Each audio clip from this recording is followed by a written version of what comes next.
কথাবার্তায় ইনশাআল্লাহ বলার ফজিলত। সামাজিক জীবনের ব্যবহারের কিছু সুন্দর শব্দ রয়েছে ইসলামে।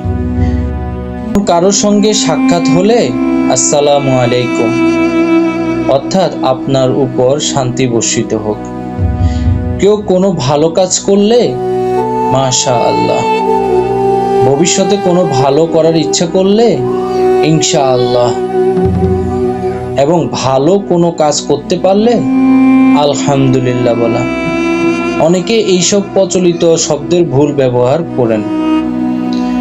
যেমন কাউকে জিজ্ঞাসা করা হলো কেমন আছেন, তিনি জবাব দিলেন ইনশাআল্লাহ ভালো আছি।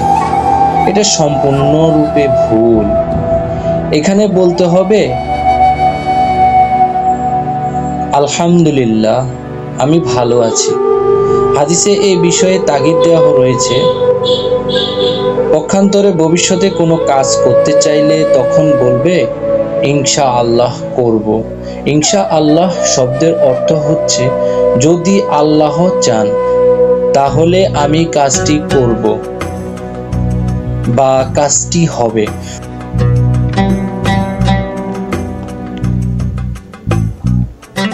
আমাদের নবীজি সাল্লাল্লাহু আলাইহি ওয়াসাল্লামকেও ভবিষ্যৎ বিষয়ে ইনশাআল্লাহ বলার নির্দেশ দেওয়া হয়েছে।